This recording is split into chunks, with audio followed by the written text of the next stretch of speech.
Welcome back. You're watching Newsx. My name is Vineet. In 2023, India extended a helping hand to Turkey with the Operation Dost when the country faced widespread devastation due to an earthquake. But during India's fight against terrorism with Operation Sindoor, Turkey and Azerbaijan chose to back Pakistan with the harbors, shields, and sponsors and terrorists of on its soil. While the Indian forces were giving a befitting response along the LOC, neutralizing over 100 terrorists and destroying 9 terror camps, India's Awam decided to take things in their own hand and began a movement to boycott travel to Azerbaijan and Turkey. In fact, there are over 21,000 posts on X urging the nation to unite against countries who, like Turkey and Azerbaijan, chose to backstab India in this critical time. Many eminent travel companies, including Ease My Trip and Make My Trip, have put out travel advisories on their websites, urging people to only travel if absolutely necessary. Rupees 3,700 crores and rupees 9,100 crores. That's how much Indian tourists spend in Azerbaijan and Turkey on an annual basis. Well, what are the next steps that India can take to boycott these two nations who don't wish well for Bharat? We'll talk about this with our guest. Joining us on the show is Dr. Sharat Kohli, senior economist, Mr. Pathikrit Pine, geopolitical expert, with us on the program. Professor Madhav Nalapat, editorial director of the Sunday Guardian, also joins us on the program. Professor Nalapat, if I may begin with you, sir, thank you for joining us. While it's obviously clear that no amount of empathy, no amount of friendship, and no amount of tourism is going to deter either Turkey or Azerbaijan when it comes to, deciding who they are loyal to. Their loyalties obviously lie with Pakistan. Is it part of that Sino-Wahhabi lobby that you have passionately discussed many times in the past? What does this arch tell you about, India's relationship with Turkey and Azerbaijan? Well, as far as Turkey is concerned, Erdogan was a closet Wahhabi, and now he has converted Turkey into a Wahhabite country at precisely a time when Saudi Arabia has moved away from Wahhabism. It's very unfortunate, and Turkey is suffering very badly as a result. The economy is going down the drain. Any Wahhabi country, the economy will go down the drain, frankly. Saudi Arabia, because of its huge oil reserves, survived for a very long time because as a Wahhabi country. But I think Crown Prince Mohammed bin Salman understands that this won't last forever, and he has very wisely decided to delink the kingdom from Wahhabism, very wisely, very publicly. As far as Azerbaijan is concerned, well, Wahhabis are being cultivated there. The Wahhabi lobby is being cultivated there, as you correctly said, Vinny. And I think the reason is to move it away from Russia, the Russian Federation. And unfortunately, in that geopolitical effort, two countries that should otherwise be opposed to each other, but are not. And these are the United States and China. China would like to ensure a weakened Russia, completely dependent on Beijing.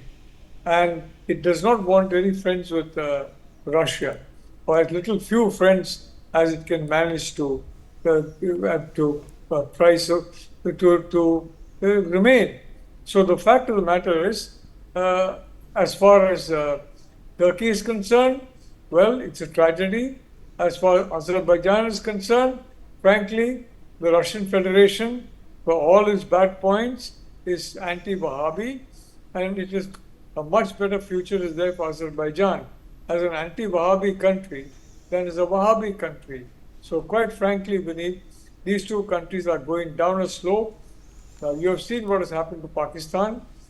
Turkey is following in Pakistan's footsteps, and if Azerbaijan does not change course, Azerbaijan will follow in Turkey's footsteps. Thank you, Vineet. Absolutely right. You're spot on, sir, as always. Mr. Prashant Pitti, co-founder of Ease My Trip, is also joining us on the broadcast. Prashant, appreciate you joining us, and thank you for this show of patriotism. Why do you think it was important for you as a business to send a message to countries like Turkey and Azerbaijan? Well, firstly, thank you for having me on the show. And you should look our history to understand that we have always stood by the nation. I'll start with the COVID times. During the COVID times, we were the first ones to give full refund from our own pocket to customers who were stuck. Then we created a campaign called as Saat Crore Ka Kharcha, 7 lakh crore ka kharcha, in which we basically made Indians pledge to travel within India as soon as COVID opens up. Almost 10 million Indians pledged to travel within India first rather than travel outside. Then during India Maldives trip, we were the first and the only ones which boycotted Maldives. After 8 months of them bending over backwards, pleading to India, running Welcome India campaign, their Prime Minister coming to India, and our external minister visiting to Maldives, we restarted Maldives about 9 months later. So this time was also not something very different for us. We are always nation first and business later company. And with that respect, as soon as Turkey and Azerbaijan made their stand very public to basically, stay on the wrong side of the history, we decided that we will basically issue a travel advisory to people to not to travel to these countries, Turkey and Azerbaijan. We did that about 6, 7 days ago, and we are glad that post our decision, many other travel portals have also decided to follow the same suite. Ban Turkey, ban Azerbaijan has been trending since then. And many other industrial people have also followed the suite. People are not buying apples from them. People are not importing marbles from them. They're committing to do all these things, which I believe is a very, very necessary step. See, India is a huge consumer economy. We are 140 crore people. And if we do not make people feel the pinch of who they are messing with, then what's the point of having this great demographic dividends, which we talk about? India has a great demographic dividend. India has population which are young, which are very consuming in nature. So with this kind of population, we definitely should make people feel the economic burden of standing on the wrong side. There is nothing to stand along with Pakistan. There is no gain. They are a recognized rogue nation now. Imagine at the funeral of US and UN designated terrorists, there are army personnel standing over there all across. What more proof Yeah, does the world need? Prashant, tell me that India has started newer routes to Istanbul and other areas in and around Turkey. Indigo for once has a very busy schedule flying to and fro from Delhi to Istanbul. What kind of losses are we looking at when it comes to this suspension for Turkey and See, Azerbaijan? so basically, you have to see again the chronology. In 2009, only 50,000 people traveled to Turkey. In 2024, almost 3.3 lakh people traveled to Turkey. So it was a growing market for India. And, if you just even assume 1 lakh rupees spent per trip, per passenger, it comes to about, 3,300 crores. It's a significant amount. And I believe, with this kind of ban call which is happening, and the entire nation is standing shoulder to shoulder with our army personnel, we believe that this is going to create a decent amount of hit for them. Prashant, do you think you've also set the narrative and you've also set an example for perhaps all businesses that do business with these countries that nation comes first? Yes, we have been getting so many congratulatory, messages, emails from all across the industries where they are also saying that post these matters decision, we are also deciding to not to work with Turkey for whatever businesses they are doing. So I believe that this is the right time for our country to stand up for our country. There's no point making Turkey rich and then then they supply the drones and ammunition to Pakistan to only hurt us back. So it's a very, very clear time that we should, at Eastmatter, we have created a page where we are requesting people to go to countries like Greece, go to countries like Armenia, go to countries like Thailand instead of Turkey. People mostly would go to Turkey because it's a little bit more economical. But what's the point of saving 5-10%, in your entire trip if it is only going to come and bite us back? And overall, this time we did not, cancel all the flight tickets to Turkey because Turkey happens to be a very, very big layover hub. A lot of people just travel to Turkey and immediately they take off for European cities or even US. So, which is why we were very cautious. and we put out the travel advisory, and more than 30% of people have already cancelled their tickets to Turkey and Azerbaijan already on our portal. And I believe that Okay. in a matter of Prashant, I think you're a patriot, and what you said, in fact, is something that everybody should feel, that they did not know whom they were messing with. One last question, Prashant, before I let you go. To in fact extract more patriotism out of you. What did you think of Operation Sindoor and the way India executed it? Well, to be honest, my entire heart and chest is filled with pride. This time, we did not let it become just another terrorist attack on us. This time, we decided that we are going to take matters to our hands and not just attack Pakistan occupied Kashmir, but even in the mainlands of the Pakistan. And government has done tremendous amount of job in making sure that the future terrorists think twice before targeting us. And I believe that this was the right step to do, to not to engage with them on military on the military forces or civilians, but just to target the terrorists. Later on, when Pakistan retaliated and stupid enough, instead of joining India's fight in cleaning up their own backyard, and removing all the terrorists which they have been harboring for really long, they decided to retaliate and hit back our army. And then again, we showed them our supreme superiority. Right. I don't know what kind of delusional world people in Pakistan live in. They're claiming that 1971 was won by them, 1965 was won by them, 1947 was won by them, 1999 was won by them. And all these years I was thinking that in the age of the internet, how can they be so delusional? Now I'm seeing that delusion happening in front of us. They're clearly lost with battle. Well said. But more than 9 of their air bases are completely destroyed. And even in this day, even in this time, they're still acting extremely delusional. They're celebrating their so-called victory. I wonder, if it is happening at this time, then clearly it was so easy for their government to manage the propaganda that they actually won in 1971, to say that they actually won 1971 and the other places. So, I believe that there is so much of introspection which Pakistanis need to do. Well, that's Pakistan. That's Pakistan for you, Prashant. They also said that India never landed on the moon. However, thank you so much. It was a pleasure having you on the show. Thank you so much. Appreciate what you have done for the nation, and appreciate that others have followed your inspiration and done the same thing. Dr. Sharat Kohli, senior economist, also with us on the program. Dr. Kohli, what should we do with Turkey and Azerbaijan? In fact, Operation Sindoor should have a softer extension towards Turkey and Azerbaijan. India should be using its softer stance to make Turkey realize that this is a country that represents 1/5 of humanity, and that 1/5 of humanity has a chunk to contribute towards your economy as well. And if they decide collectively, without any kind of a push from the government, Dr. Kohli, it is going to be a problem for a country which relies heavily on tourism for its GDP. Dr. Kohli. Good evening, Vineet. Good evening to my fellow panelists and the Newsx viewers. I think about the delusion which Prashant spoke about, I would say, Dil Belane ko Ghalib Khayal Acha hai. They can live in an imaginary world. They can probably keep imagining that they won all the wars and all the operations and so on and so forth. Anyway, that's their problem. If they feel happy about it, it's purely their problem. As far as Turkey is concerned, we were doing business, Vineet, with Turkey of about $10 billion until last year. When I say last year, I meant 23-24.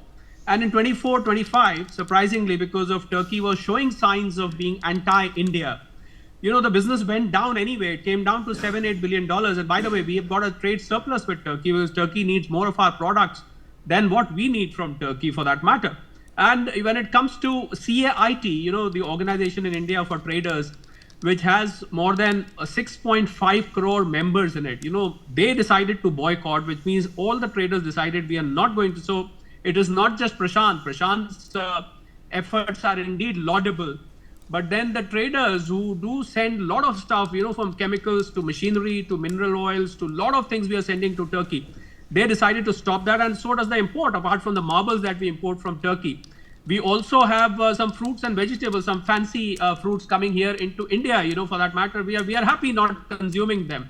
But what is more important is to send them the message. On tourism, Vineet, the total amount that Indians spent there was about 3,500 crores. By the way, this is only 1% of total Turkish tourism revenue. Now, it may be a very small amount, but what matters is the message we want to send to them that, look, and by the way, this was growing by about 20% per annum. A lot of destination weddings have started happening in Turkey because of the low cost and so-called beautiful surroundings and all that, Istanbul and Ankara, all these cities, they had some fancy locations where the Indians were doing destination weddings, which was becoming recently a huge revenue for Turkey. And why did I say huge revenue for Turkey? Because for Turkey, it matters. Inflation in Turkey is known globally. In fact, when we do case study on inflation, Turkey is one of the countries we named at 84% inflation. Even today, inflation is around 50% plus. The Turkish lira has lost about 1400% in its value. So falling currency, high borrowing cost, it's a messed up economy overall. So that is where it hits where it hurts the more. If we hit a country economically, you impact the larger population. You don't just impact the military, the armed forces, or the government.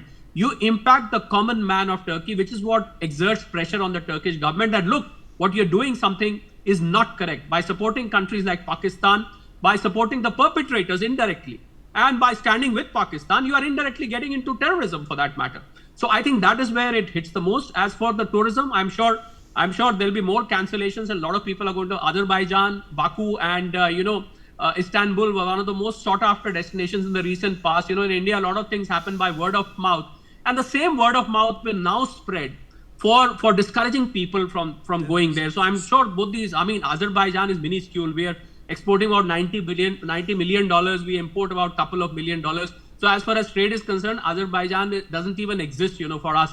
But Turkey, yes, from 10 billion to 8, 7, 8. And now I'm sure the next step the government of India can take is putting trade embargoes on Turkey.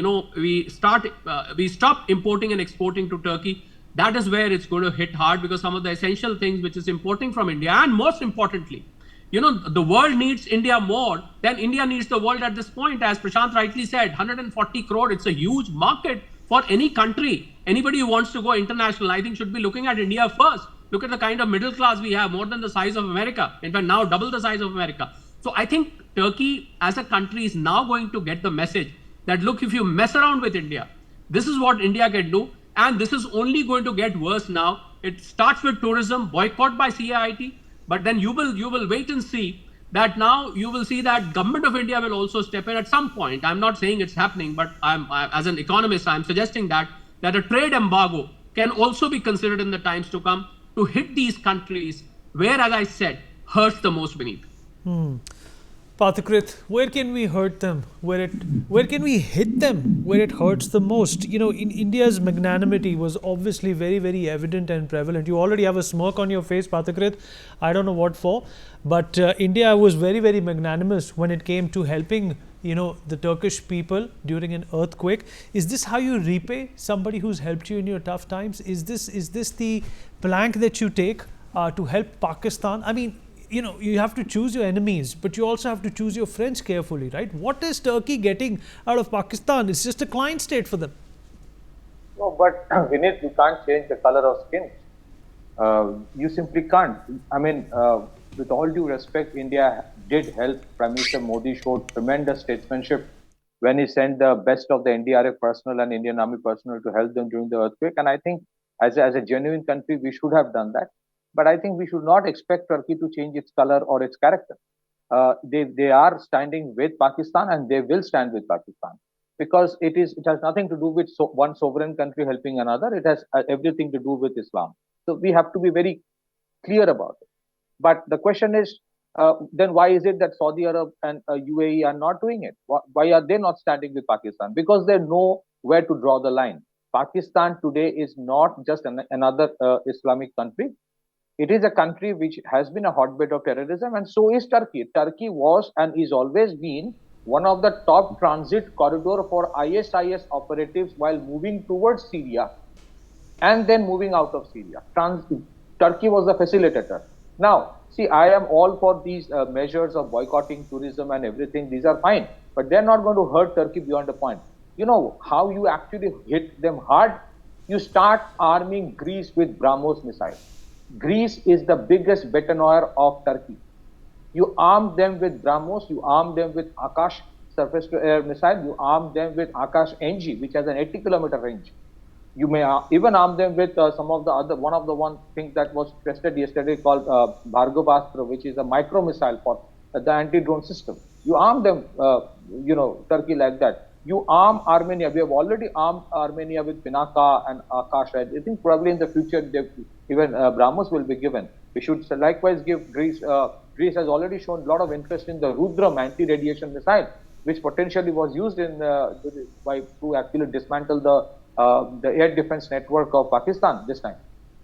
So that's one way of hitting. Secondly, look, Turkish companies are extensively involved in many areas of India in terms of component manufacturing in the automobile sector, in the IT sector, in tunnel boring specifically. So just as we have a literal, a de facto embargo on Chinese companies investing in strategic sectors of India, we should have a similar thing for the Turkish companies. No Turkish company should be allowed in the rail sector, aviation sector, communication sector, or other. Just for example, we do not buy anything from China when it comes to defense. Similarly, in 2023, the fleet support ship contract that was given to Hindustan Shipyard by Indian Navy, there was a Turkish company which was partnering Hindustan Shipyard. The Turkish company was asked to leave. And likewise, there is this organization called Celebi Aviation, which controls and surprisingly, which handles sensitive ground operations of major airports of India. So I think we should have a policy, and I'm sure the government is working on it, to ensure no strategic sector would be allowed to have Turkish stake, Turkish involvement of Turkish companies. So you harm them, hurt them like that, and the best way you hurt them is to you arm their adversary. They have a big problem with Greece, which dates back to thousands of years. They have a huge problem in Cyprus between Greece and Turkey. So just as they have armed Pakistan, you arm Greece 10 times more. That's a good point. That's a fabulous point. Professor Nalapa, do you agree? Do you agree with this solution that Pathakrit has proposed, that an enemy of an enemy is a friend? Well, I completely agree with Pathakrit that we should not have Turkish companies involved in any sensitive sector of the economy. That's absolutely correct. And may I say that this shows the relevance of being self-reliant. If you have foreign companies, then you're opening yourself to external influence. And external influence, you can never say what happens. I mean, yesterday's US was anti-China. Today's US is the most pro-China country in the world. So very frankly, I think Pathakrit is absolutely right. Absolutely no question of any country that demonstrated hostile intent towards India, helping India's enemies with the help of deadly weapons supplied to them, the drones, etc. So my point is very simple. I agree totally with Pathakrit, and this shows the importance of self-reliance. We should be self-reliant in these sensitive matters, because we cannot rely on any country in a shifting geopolitical environment. We do not know which country is going to be on which side tomorrow or day after. But we do know certain countries are never going to be on our side. One is Pakistan, the other is China. Thank you, Vineet. All right. Appreciate everybody who joined us on this program. Thank you so much. We have some breaking news coming in now. Mr. Jaishankar has spoken on Operation Sindoor for the first time. He's talked tough on terror and said that Indus Water Treaty will remain in abeyance. We actually got a lot of international support. Many ministers, many leaders called up PM, many ministers called me up. We had a Security Council resolution which very clearly said that the perpetrators of the attack should be held accountable. And on May 7th morning, we held them accountable through the action which was taken through Operation Sindoor. And we take a short break now. We'll be right back.